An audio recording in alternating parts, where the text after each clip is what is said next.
Selamat pagi jemaat Tuhan, selamat Paskah. Mari kita mempersiapkan hati masuk dalam ibadah Paskah ini. Saudaraku, hari ini kita patut menyanyi dengan penuh syukur, sebab inilah hari di mana kita dibebaskan dari keraguan dan ketakutan. Haleluya.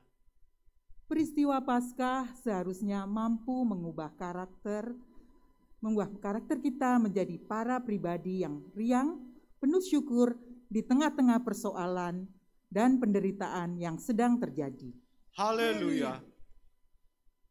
Lebih daripada itu, orientasi hidup kita tidak lagi terarah kepada diri sendiri, tetapi kepada panggilan untuk memikirkan dan peduli dengan keselamatan sesama. Haleluya. Kita diangkat dari kegelapan, kita dipulihkan dari keputusasaan. Kristus bangkit, soraklah. Haleluya.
Pertolongan kita adalah dalam nama Tuhan yang menjadikan langit dan bumi.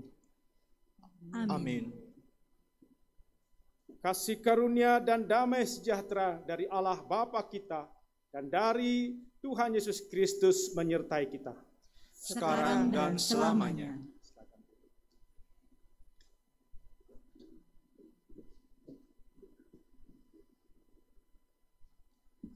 Setiap umat percaya sepakat bahwa Hari Raya Paskah merupakan hari raya yang teragung dalam seluruh kalender hari raya gerejawi. Karena Hari Raya Paskah memiliki makna yang sangat berarti dan menentukan dalam kehidupan umat percaya. Mari sambut Dia yang Maha Mulia yang telah bangkit untuk kita.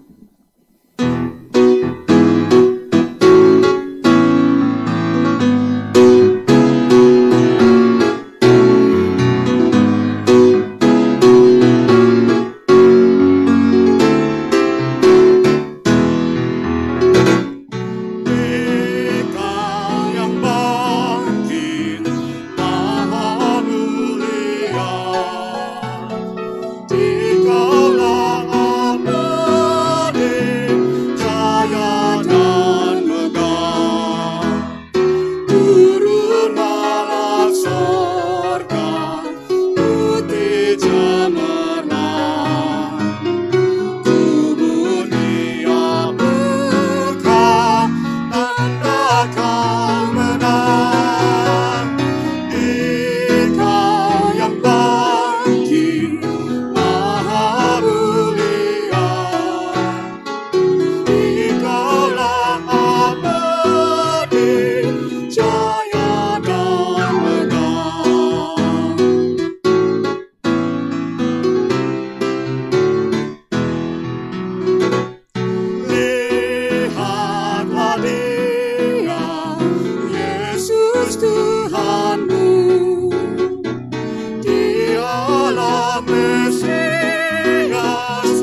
Dalam kehidupan ini, kita melihat ada banyak cara Tuhan mengasihi kita. Melalui alam ciptaannya, juga melalui kehadiran saudara seiman.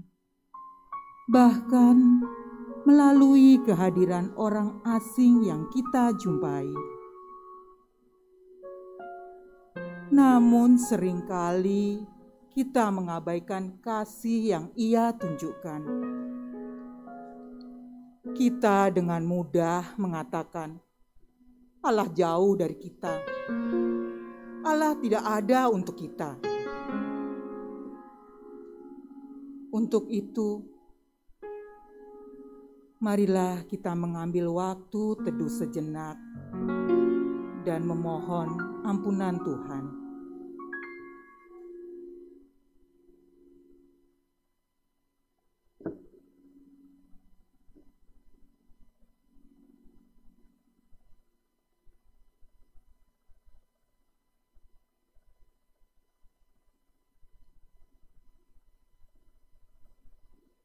Ya Tuhan, ampunilah kami jika keangkuhan kami seringkali membuat kami tidak menyadari kehadiran-Mu.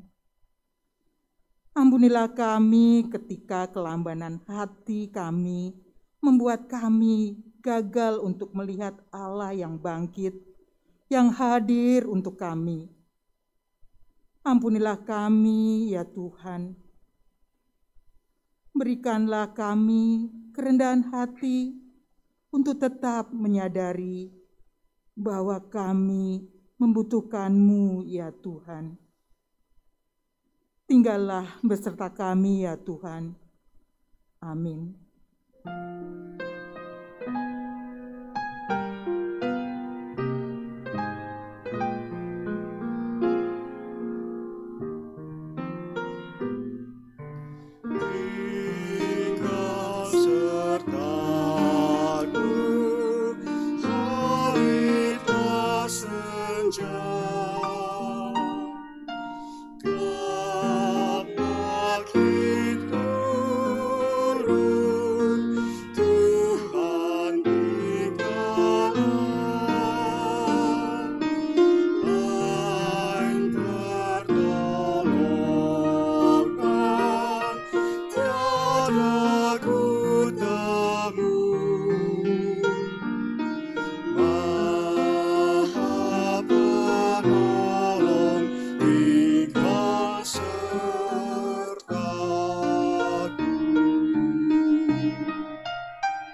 Saudaraku, bagi setiap kita dengan sungguh-sungguh mengakui dosa-dosanya, maka Allah yang setia akan mengampuni kita. Inilah penegasan Tuhan akan pengampunan melalui 1 Yohanes 5 ayat 11 sampai 12 demikian. Dan inilah kesaksian itu, Allah telah mengaruniakan hidup yang kekal kepada kita, dan hidup itu ada di dalam Anak-Nya. Barang siapa memiliki anak, ia memiliki hidup. Barang siapa tidak memiliki anak, ia tidak memiliki hidup. Demikianlah berita anugerah dari Tuhan. Syukur kepada Allah.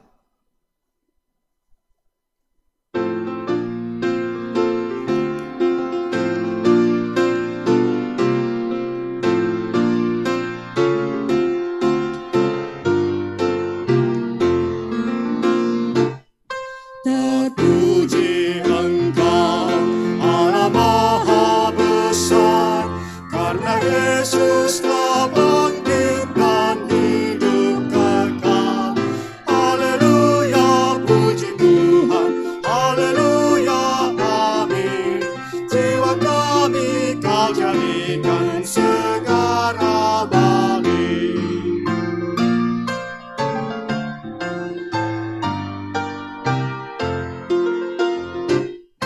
Terpuji Engkau yang telah memberi juru selamat manusia terang ilahi.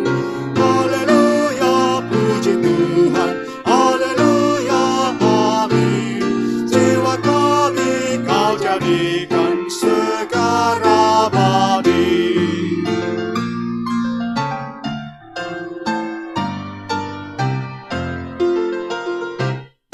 Dimuliakanlah Anak Domba Kudus yang mengorbankan diri jadi penebus. Haleluya, puji Tuhan, haleluya, amin. Jiwa kami Kau jadikan segar abadi.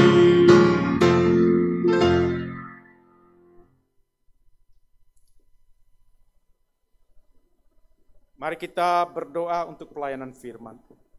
Ya Tuhan, pada perayaan Paskah, ibadah Paskah hari ini, kami sangat bersyukur, kami memuliakan Engkau yang telah memberikan Yesus Juru Selamat kami untuk menerangi kehidupan kami, untuk menebus dosa-dosa kami, agar hati kami terus diperbaharui. Tuhan, kami ingin bersama-sama mendalami firman-Mu, agar kami memahami bagaimana kami memandang hidup kebangkitan dari Kristus Yesus yang boleh memperbaharui kehidupan kami. Kiranya Roh Kudus menolong kami pada saat kami membaca dan merenungkannya. Dan Roh Kudus menolong hamba-Mu untuk menjelaskan kebenaran firman Tuhan ini.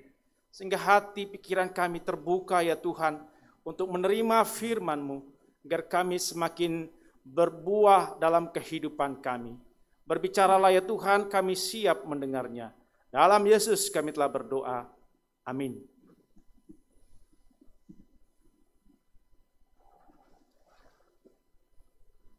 Bacaan pertama diambil dari kitab Nabi Yesaya pasal 25 ayat 6 sampai dengan 9. Yang demikian, Tuhan semesta alam akan menyediakan di Gunung Sion ini bagi segala bangsa suatu perjamuan dengan masakan yang bergemuk. Suatu perjamuan dengan anggur yang tua benar, masakan yang bergemuk dan bersumsum, anggur yang tua yang disaring endapannya.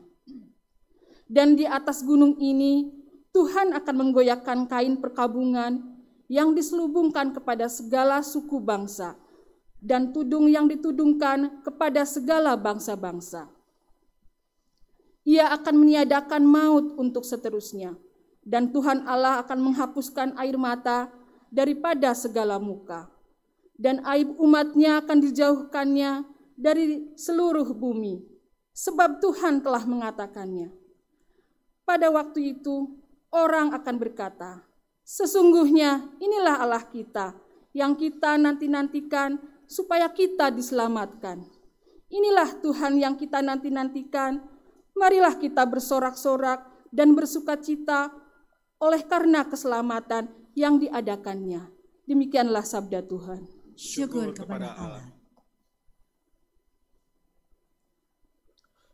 Marilah kita menanggapi bacaan pertama dengan membaca Mazmur 118 ayat 1 sampai 2 dilanjutkan 14 sampai 24 secara berbalasan. Bersyukurlah kepada Tuhan sebab Ia baik. Bahwasanya untuk selama-lamanya kasih setianya. Biarlah Israel berkata, Bahwasanya untuk selama-lamanya kasih setianya. Tuhan itu kekuatanku dan mazmurku. Ia telah menjadi keselamatanku. Suara sorak-sorai dan kemenangan. Di kemah orang-orang benar. Tangan kanan Tuhan melakukan keperkasaan. Tangan kanan Tuhan berkuasa meninggikan. Tangan kanan Tuhan melakukan keperkasaan. Aku tidak akan mati, tetapi hidup. Dan aku akan menceritakan perbuatan-perbuatan Tuhan. Tuhan telah menghajar aku dengan keras. Tetapi Ia tidak menyerahkan aku kepada maut. Bukakanlah aku pintu gerbang kebenaran. Aku hendak masuk ke dalamnya, hendak mengucap syukur kepada Tuhan. Inilah pintu gerbang Tuhan. Orang-orang benar akan masuk ke dalamnya. Aku bersyukur kepadamu, sebab Engkau telah menjawab aku. Dan telah menjadi keselamatanku. Batu yang dibuang oleh tukang-tukang bangunan telah menjadi batu penjuru. Hal itu terjadi dari pihak Tuhan. Suatu perbuatan ajaib di mata kita. Inilah hari yang dijadikan Tuhan. Marilah kita bersorak-sorak dan bersuka cita karenanya.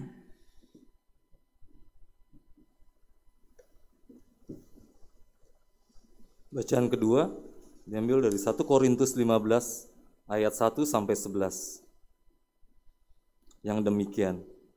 Dan sekarang, saudara-saudara, aku mau mengingatkan kamu kepada Injil yang aku beritakan kepadamu, dan yang kamu terima, dan yang di dalamnya kamu teguh berdiri. Oleh Injil itu kamu diselamatkan, asal kamu teguh berpegang padanya, seperti yang telah kuberitakan kepadamu, kecuali kalau kamu telah sia-sia saja menjadi percaya. Sebab yang sangat penting telah kusampaikan kepadamu, yaitu apa yang telah kuterima sendiri, ialah bahwa Kristus telah mati karena dosa-dosa kita, sesuai dengan kitab suci, bahwa Ia telah dikuburkan, dan bahwa Ia telah dibangkitkan pada hari yang ketiga, sesuai dengan kitab suci, bahwa Ia telah menampakkan diri kepada Kefas, dan kemudian kepada ke-12 muridnya.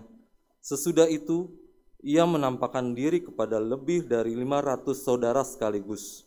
Kebanyakan dari mereka masih hidup sampai sekarang, tetapi beberapa di antaranya telah meninggal. Selanjutnya, Ia menampakkan diri kepada Yakobus, kemudian kepada semua rasul, dan yang paling akhir dari semuanya, Ia menampakkan diri juga kepadaku, sama seperti anak yang lahir sebelum waktunya, karena aku adalah yang paling hina dari semua rasul. Bahkan tidak layak disebut rasul, sebab aku telah menganiaya jemaat Allah. Tetapi karena kasih karunia Allah, aku adalah sebagaimana aku ada sekarang. Dan kasih karunia yang dianugerahkannya kepadaku tidak sia-sia.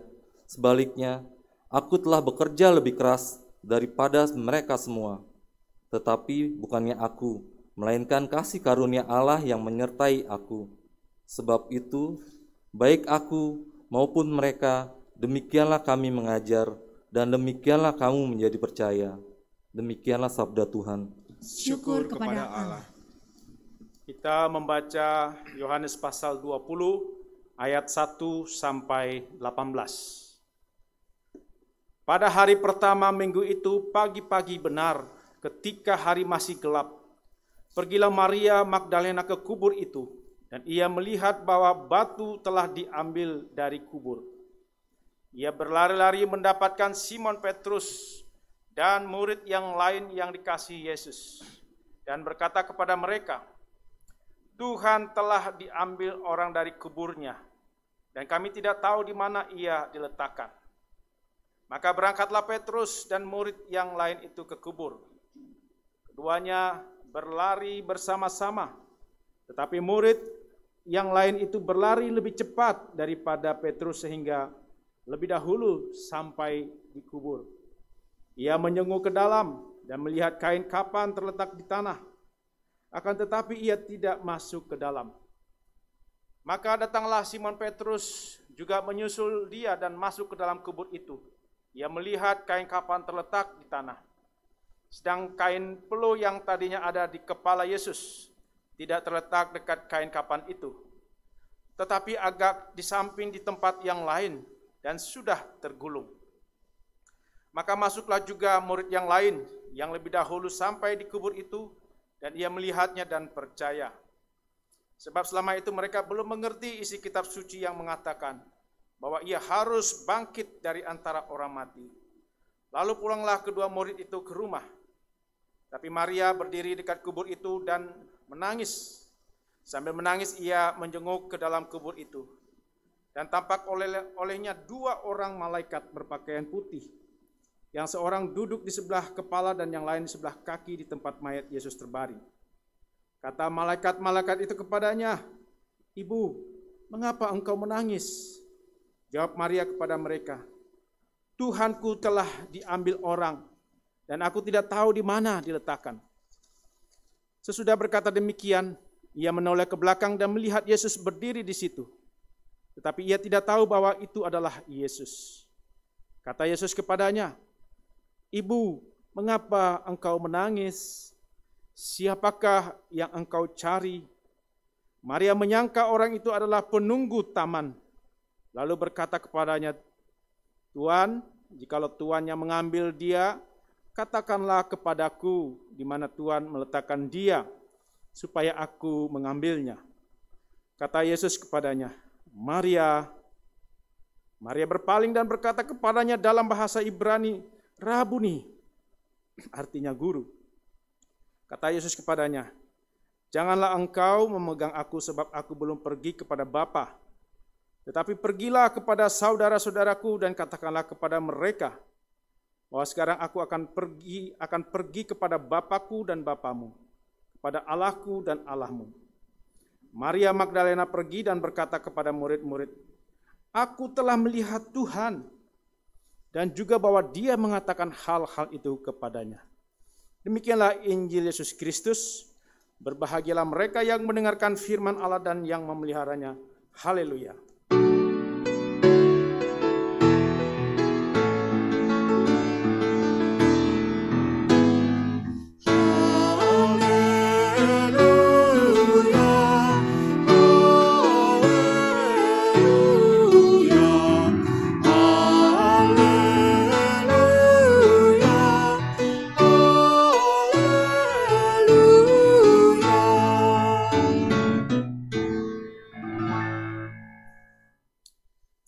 Salam sejahtera untuk kita semua.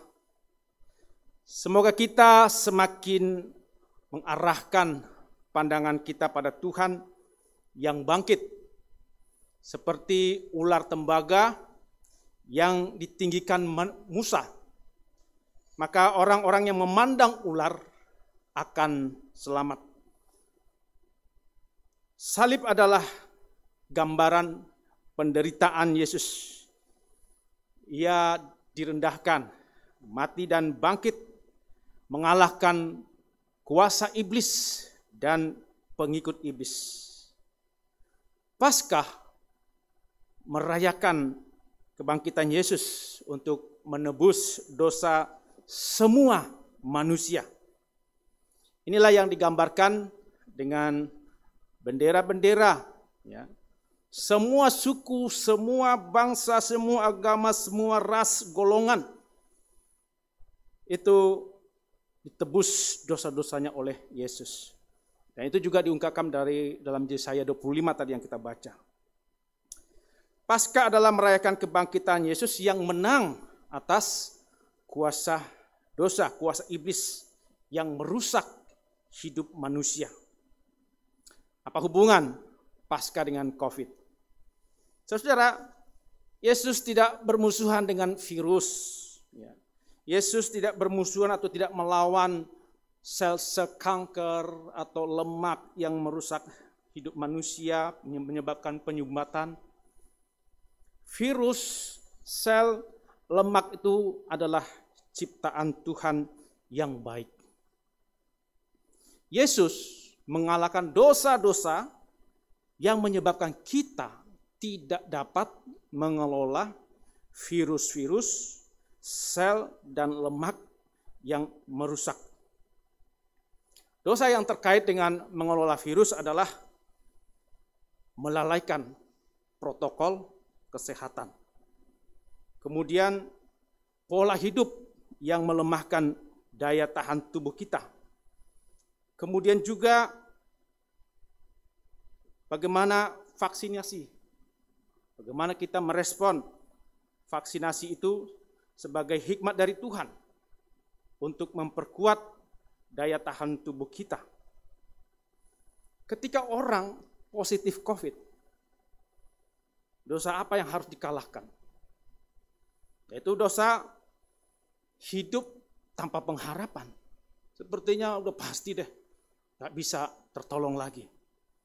Atau hidup dalam ketakutan dan stres yang berlebihan. Padahal hati yang gembira adalah kekuatan yang memulihkan.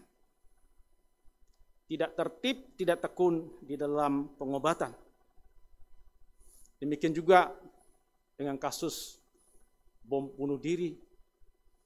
Yesus tidak memusuhi pembunuhnya, manusianya.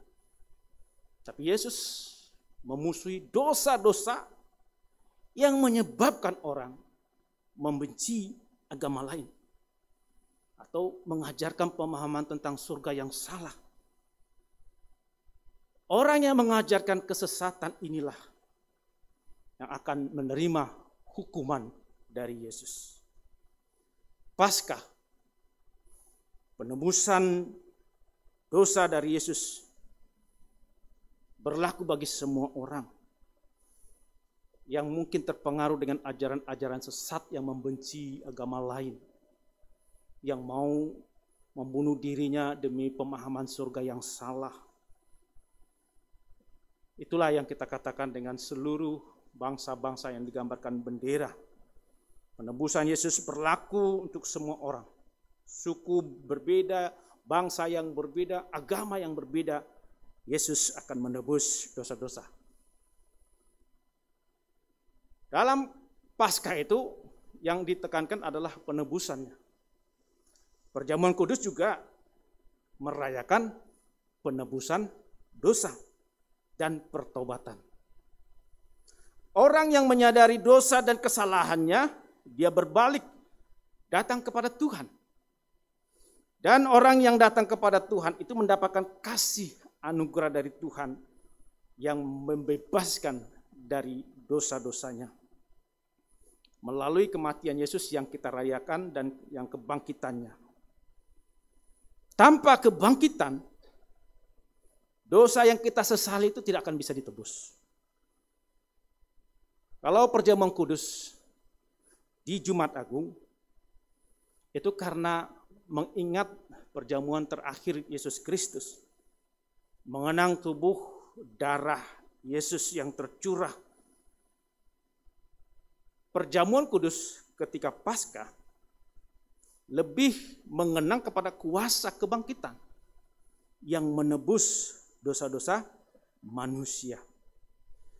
Saudara, kebangkitan Yesus menjadi jaminan bagi kita bahwa kuasa iblis yang merusak hidup kita, yang membuat kita tidak mengelola hidup kita dengan baik, itu akan dikalahkan agar hidup kita menjadi baru.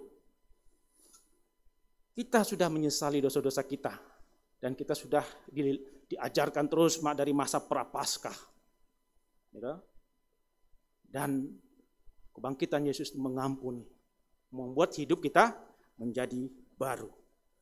Hidup baru digambarkan dengan buah roh. Salah satu nanti buah roh yang mau kita tunjukkan adalah aksi puasa kita. Membagi kepada orang-orang yang membutuhkan. Membagi pelayanan diakonia yang transformatif bagi orang-orang yang membutuhkan. Itu buahnya. Kalau dalam dekorasi di awal masa Prapaskah digambarkan ranting-ranting yang kering, nggak ada buahnya. Nah, ini mau menggambarkan bahwa orang yang masih belum mau menyesali dosa-dosanya, hidupnya kering. Tidak akan ada buah. Inilah yang kita rayakan. Yesus yang bangkit, menghancurkan dosa-dosa yang membuat hidup kita kering. Kering itu seperti gayanya orang Farisi atau ahli Taurat. Kelihatannya rajin. Rajin beribadah, rajin beragama, tapi gak ada buahnya. Dan Yesus dalam dekorasi ini digambarkan bahwa bukan daun-daunnya aja yang lebat, tapi buahnya yang banyak. Artinya, jangan kelihatan rajin beragama tapi gak ada buahnya. Nah, inilah yang digambarkan oleh dekorasi sekarang ini. Nah, salah satu aksi kita nanti, aksi puasa, jangan 1-2 orang aja yang bekerja. Kita yang lain ikut dengan karya kita, dengan talenta kita berbuah. Nah, itulah yang diharapkan dari hidup yang ditebus dan menjadi baru. Dan orang yang hidupnya ditebus dan berbuah, itu dia syaratnya dia memandang kepada Yesus. Ya, Yesus yang bangkit, bukan memandang kepada jenazah. Bukan memandang kepada kuburan kosong. Kuburan kosong di belakang ini kan hanya suatu simbol saja. Tapi bukan ke kuburan kosong yang kita pandang.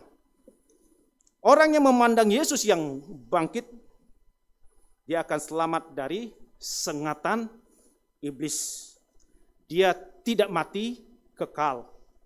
Seperti bangsa Israel yang melihat ular tembaga, maka dia tidak akan dipatuk ular. Dalam pengutusan yang ditetapkan oleh sinode dikatakan arahkanlah hatimu kepada Tuhan. Ini artinya bahwa kita mengarahkan hati kita kepada Yesus yang hidup. Bukan mengarahkan kepada keduniawian. Bukan mengarahkan kepada benda mati. Bukan mengarahkan kepada diri sendiri. Orang yang mengarahkan kepada benda mati, diri sendiri, atau keduniawian inilah yang dikatakan melanggar hukum firman Tuhan dari Keluaran 20 ayat 3-5. Jangan ada padamu ilah Allah lain di hadapanku. Jangan sujud menyembah kepadanya dan beribadah kepadanya. Sebab aku Tuhan Allahmu adalah Allah yang cemburu. Saudara, memandang Tuhan berarti memberi cinta kita hanya kepada Tuhan. Memberi pendengaran kita, mengingat firman Tuhan, berpegang kepada perintah Tuhan dan janji-janjinya. Fokus, konsentrasi pada Tuhan dalam ibadah, di dalam doa, dalam pelayanan, dalam kesaksian. Bukan fokusnya pada diri kita. Dalam ibadah, kalau orang fokusnya kepada dirinya, dia selalu mengukurnya begini. Puas enggak saya ikut kebaktian? Itu fokusnya pada diri sendiri. Tapi orang yang fokusnya kepada Tuhan, senang enggak Tuhan dengan aku melayani, dengan aku beribadah, dengan orang, aku melakukan kegiatan imanku. Seorang anak yang menghormati orang tua dan gurunya, dia akan bercakap-cakap dengan orang tua atau gurunya kalau matanya memandang kepada guru atau orang tua. Bukan melihat HP gitu. Itu orang-orang yang mau mengabaikan apa yang dikatakan oleh orang tuanya. Memandang Tuhan, fokus kepada Tuhan. Hanya Tuhan yang didengar. Jangan yang lain, jangan teman-teman lagi beribadah, lagi doa yang dipikirkan yang lain. Yang dipikirkan makanan atau beda-beda. Saudara, Tuhan satu-satunya menjadi andalan bagi kebahagiaan hidup kita. Bukan pada harta, bukan pada teman. Dan kita memandang Tuhan, berarti kita sangat melekat pada Tuhan dan menyerahkan hidup kita, segenap hati kita kepada Tuhan. Hanya Tuhan yang kita sembah pagi, siang, malam. Bukan diri kita, bukan orang lain. Saudara, orang yang memandang pada kekuatan lain, tadi dikatakan memperilah ya, kekuatan itu.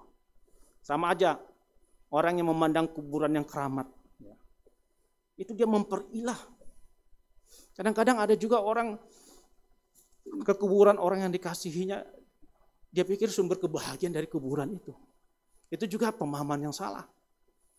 Kalau ke kuburan ya kita sekedar untuk semacam kebiasaan untuk menghormati, tapi bukan kuburan itu sumber kebahagiaan kita. Bukan kuburan itu sumber pengharapan kita. Jangan cari rezeki lewat kuburan-kuburan. Mau bisnis ke kuburan dulu. Kuburan keramat, kuburan ini, kasih sajen. Nah, itulah orang yang mengilahkan. Nah, orang-orang seperti ini akan fokusnya kepada apa yang mati. Ya, karena dia fokusnya kepada uang, kepada kekuatan di kuburan itu, ya dia tidak akan mencari kekuatan dari Tuhan. Saudara, demikian juga ada orang melihat kayu salib, kayunya, itu jadi jimat bagi dia. Itu kayak disembah-sembah gitu. Ditaruh di kamarnya supaya ada kekuatan gaib dari kayu itu. Nah ini juga sama. Jadi bukan kayu salibnya. Lihat Yesus yang hadir, lihat Yesus yang hidup. Maria juga terjebak dengan pemikiran pada melihat jenazah, melihat kubur. Karena dia melihat jenazah dan lihat kubur, kemudian jenazahnya hilang, dia menangis. Menangis karena jenazahnya hilang. Tapi kalau dia percaya ingat kepada Yesus yang bangkit, 3 hari berikutnya dia bangkit, Maria tidak akan menangis. Maria siap-siap menyambut, wah Tuhan Yesus mau bangkit 3 hari lagi. Nah inilah ketika kedukaan, kesedihan, membuat orang tidak sadar Yesus yang bangkit itu hadir. Makanya tangisan itu kalau terlalu berlebihan, membuat orang tidak berpengharapan. Tangisan pada saat kedukaan yang berlebihan membuat orang tidak merasa Yesus ada mendampingi dia dalam kedukaan. Ketika orang menangis karena gagal ekonominya, dia tidak merasa Tuhan ada dalam pergumulan kehidupannya. Inilah Maria yang menangis. Karena itu Tuhan Yesus tanya, mengapa engkau menangis ibu? Karena Yesus mau angkat cara berpikir Maria. Jangan lihat jenazahku, jangan lihat kuburanku, lihat aku yang hadir. Gara-gara tangisanmu engkau tidak tahu, gak kenal aku. Inilah yang sering terjadi dalam persoalan-persoalan hidup kita. Ya, misalnya gak diterima oleh pacarnya, gak diterima ekonominya, gak diterima ini. Dia menangis, ekonominya melorot, dia menangis. Yesus juga tanya, mengapa engkau menangis ketika engkau sulit ekonomimu, ketika engkau sakit, kenapa engkau menangis? Lihat aku hadir kok, aku berserta dengan engkau, aku bangkit, pandanglah aku. Akulah sumber kekuatanmu ketika engkau sakit, ketika engkau lemah. Inilah yang Tuhan katakan kepada Maria, mengapa engkau menangis? Apa yang engkau cari di dalam kedukaanmu? Di dalam kegagalan hidupmu, di dalam kesulitan ekonomimu. Saudara, Yesus menggugah kita di dalam kesulitan hidup kita, dalam kondisi COVID ini. Banyak orang menangis. Gak kuat, suaminya, keluarganya dipanggil Tuhan, menangis. Tapi Tuhan katakan, mengapa engkau menangis? Lihat aku yang bangkit, pandanglah aku yang bangkit. Pengharapanmu bukan kepada jenazah. Jenazah yang meninggal dalam Yesus itu kan sudah masuk surga. Udah senang bersama-sama. Makanya orang menangis pada saat kedukaan sebenarnya yang dia tangiskan dari dirinya sendiri. Saya sepi, saya enggak bisa, yang ditangis diri sendiri. Sebenarnya orang yang meninggal dalam Yesus kan enggak perlu ditangisi karena dia berbahagia bersama Tuhan Yesus. Nah, ketika kita menangis diri sendiri, itulah Tuhan katakan, engkau tidak sendirian. Engkau tidak dengan kekuatanmu sendiri. Aku yang bangkit akan menyelamatkan engkau, akan menguatkan engkau, melepaskan dari dosa-dosa yang melemahkan engkau. Engkau bisa maju hidupmu, engkau bisa berkembang hidupmu, engkau bisa hidup baru, bisa melakukan apa saja. Kuasa kebangkitanku itu yang kamu rayakan, itu yang kamu ingat. Jangan kepada yang mati. Saudara, inilah yang kita rayakan. Di dalam kesusahan, di dalam kegagalan hidup, rayakan Yesus yang bangkit kita kenal. Dia pasti hadir, dia pasti menguatkan, dia pasti memberikan jalan keluar bagi kehidupan kita. Materi boleh berkurang, uang boleh berkurang, tapi jiwaku tidak akan berkurang kekuatannya. Aku akan cari lagi, aku akan berusaha lagi. Kedukaan, kegagalan tidak membutakan mata hatiku memandang Yesus yang hidup, tidak menghilangkan pengharapanku. Inilah yang kita harapkan, seperti yang dikatakan oleh Tuhan, cari dahulu kerajaan Allah, maka yang lain akan ditambahkan. Pandang Yesus yang bangkit, maka dia akan tambahkan kekuatan apapun yang engkau perlukan. Saudara, ketika Maria dipanggil Yesus, Maria, barulah Maria tahu Yesus hadir. Ingat pada saat kita berduka, gagal, Tuhan Yesus akan memanggil nama kita. Maria, oh Yesus engkau hadir dalam kedukaanku. Jadi jangan sampai kita dibutakan ketika Yesus memanggil, jangan ditulikan telinga kita ketika Yesus memanggil, kita sambut seperti Maria menyambut Yesus. Bersuka cita. Pada saat kita COVID, sambut Yesus. Kita bersuka cita. Pada saat kita ekonomi kita sulit, sambut Kristus seperti Maria menyambut Yesus. Kita bersuka cita. Dan setelah itu, jangan diam hanya di situ. Pergi ceritakan. Bersaksi, aku sudah berjumpa. Aku sudah melihat, aku sudah memandang Tuhan Yesus. Aku yang tadinya berduka, aku yang tadinya gagal, aku dibangkitkan oleh Yesus, semangat kekuatanku. Itulah yang kita rayakan pada Paskah, kemenangan dari kelemahan kita, kemenangan dari kesesakan yang membuat kita lega. Dan orang seperti itulah yang selalu bersyukur, mengatakan Tuhan itu baik. Seperti dikatakan Mazmur 118. Jangan kayak ada orang, begitu dia berduka, Tuhan jahat, Tuhan gak adil. Itu orang-orang yang disesatkan oleh iblis. Orang yang sudah ditebus oleh Yesus akan mengatakan selama-lamanya Tuhanku baik. Dia akan menghapuskan air mata dalam kehidupanku. Aku terus memandang Kristus Yesus yang bangkit, yang membuat aku makin hidup, makin berbuah. Amin. Mari kita masuk dalam saat hening sejenak.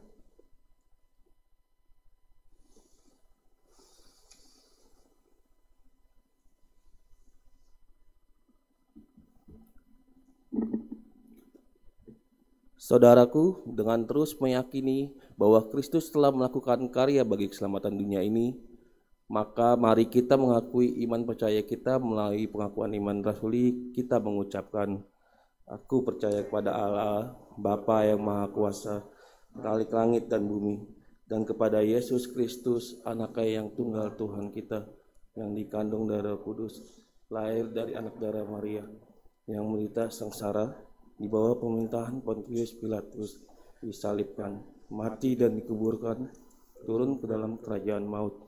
Pada hari yang ketiga, bangkit pula dari antara orang mati, naik ke surga, duduk sebelah kanan Allah, Bapa yang Maha Kuasa, dan dari sana ia akan datang untuk menghakimi orang yang hidup dan mati.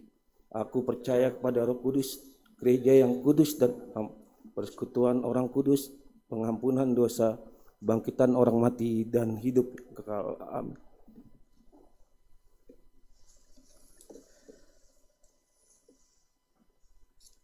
Ya.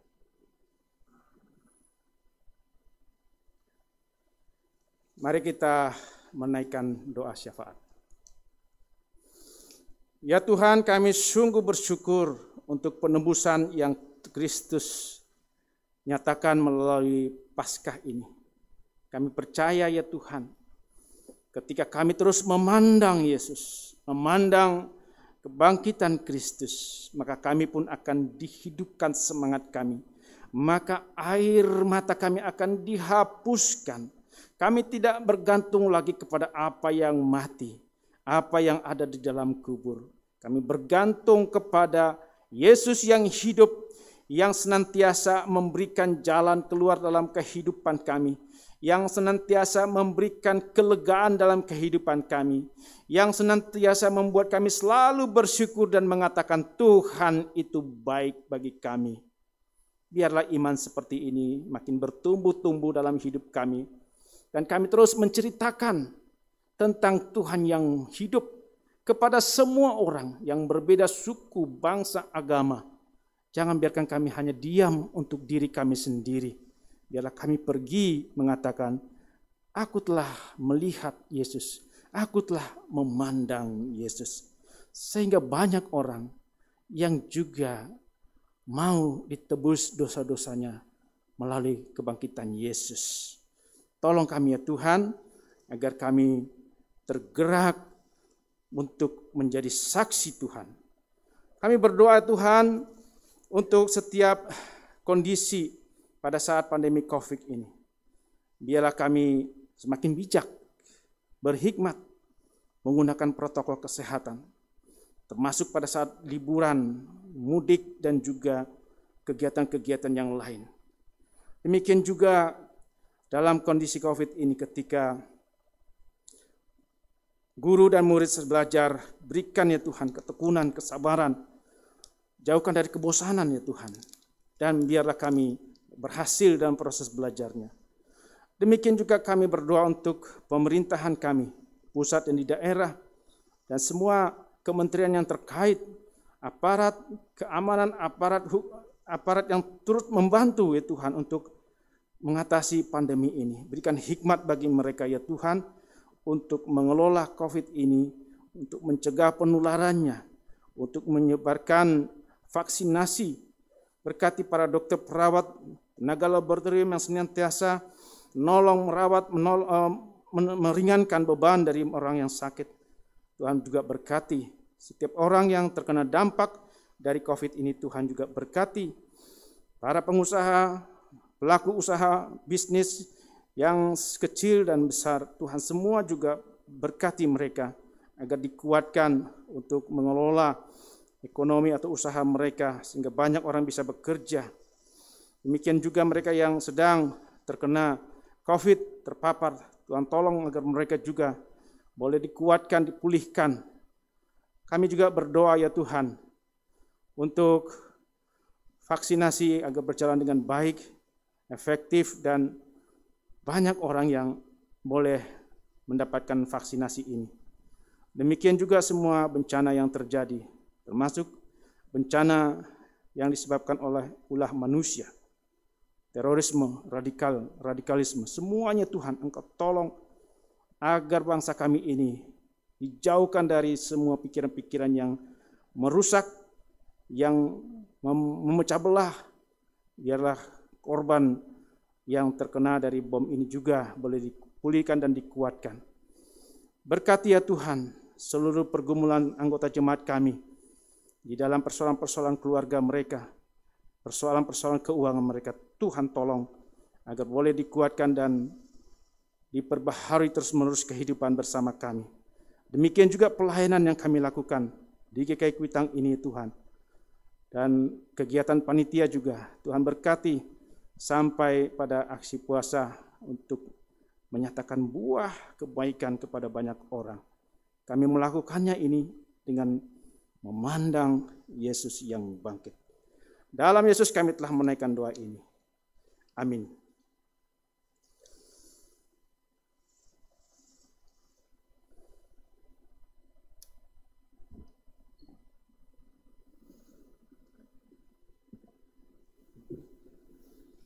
Saudaraku, firman Tuhan yang mendasari persembahan kita diambil dari Efesus 1 ayat 3 yang demikian.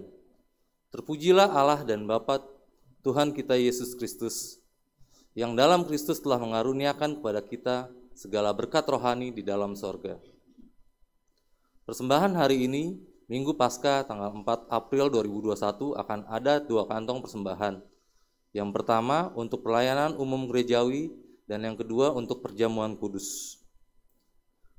Pada kebaktian Minggu Paskah ini juga akan dikumpulkan dana aksi puasa yang telah disisihkan oleh umat Tuhan selama masa Prapaskah sebagai bentuk komitmen akan penyangkalan diri dan penghayatan akan pengorbanan kasih Kristus yang merengkuh kerapuhan hidup manusia. Dana dapat ditransfer ke akun rekening gereja dengan ditambahkan angka 21 pada jumlah terkumpul.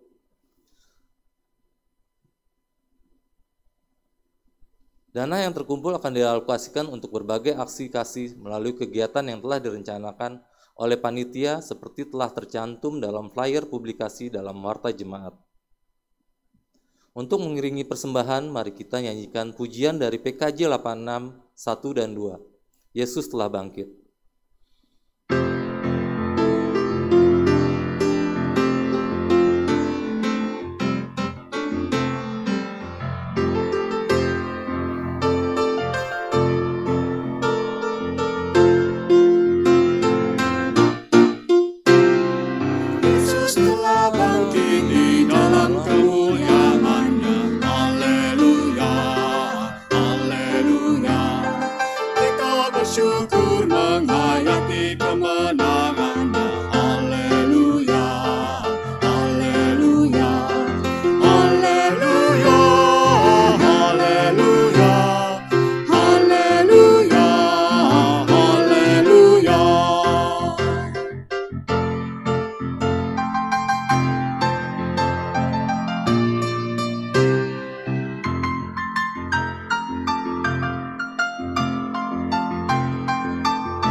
Mari kita berdiri dan berdoa. Ya Bapa di sorga, terima kasih atas berkat dan kasih-Mu sepanjang hidup kami. Dan boleh kami nikmati sampai pada hari ini. Berkati persembahan kami ya Tuhan, agar persembahan kami boleh menjadi persembahan yang harum untuk kami persembahkan kepadamu.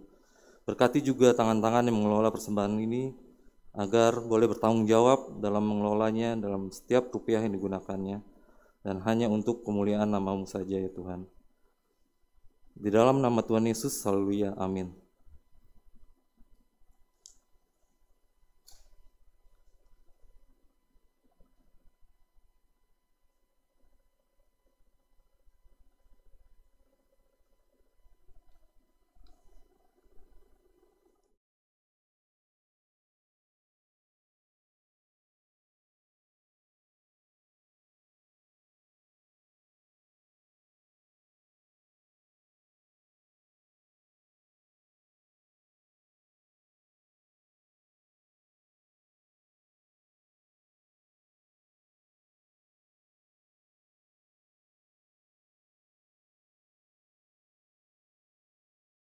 Pergilah dalam damai sejahtera, kabarkan bahwa batu penutup makam Kristus telah terguling. Kristus telah bangkit. Oleh karena itu, janganlah kita dikuasai oleh situasi kematian, melainkan mampu berharap dan berpegang pada Dia yang hidup Di dalam Dialah terdapat kehidupan.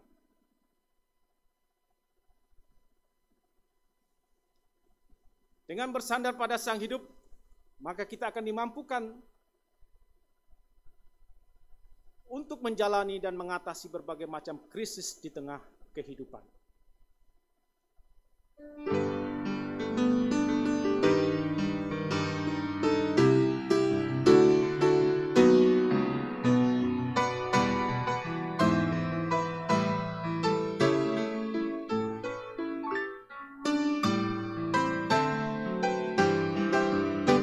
Junjungan yang kupilih, Yesusku penebus, yang bangkit dari mati, berkuasa seterus.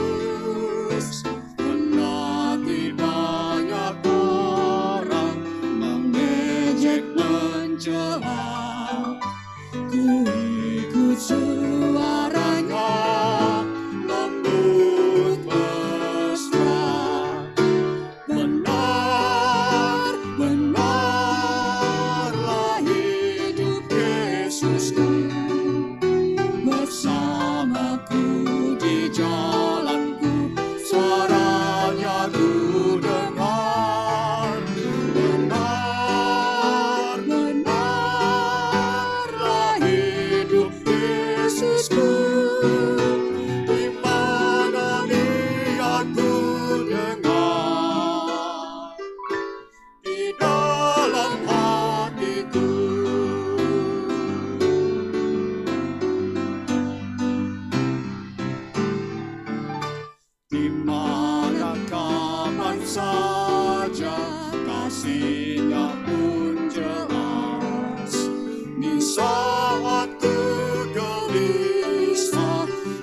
Saudara-saudara, marilah kita menghadap Tuhan untuk menerima berkat bagi tugas pengutusan di ladang dunia.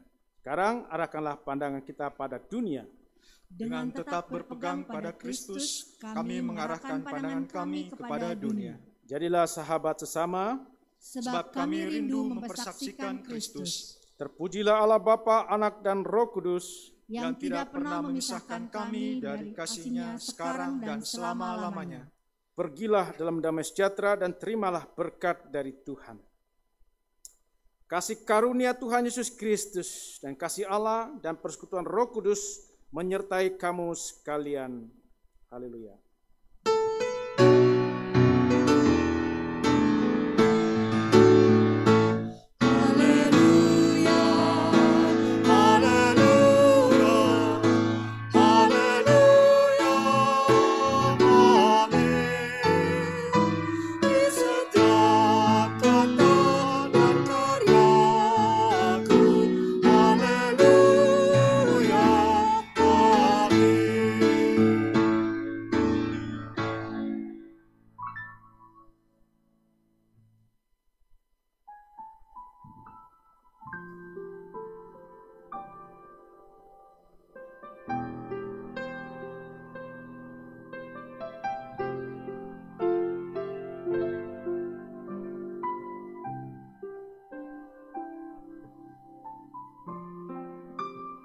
Ibadah kita telah selesai. Mari kita melanjutkan hidup kita dengan tetap menjaga protokol kesehatan 5M. Memakai masker, menjaga jarak, mencuci tangan dengan sabun, menghindari kerumunan, dan mengurangi mobilisasi. Selamat hari Minggu, selamat Paskah, Tuhan Yesus memberkati.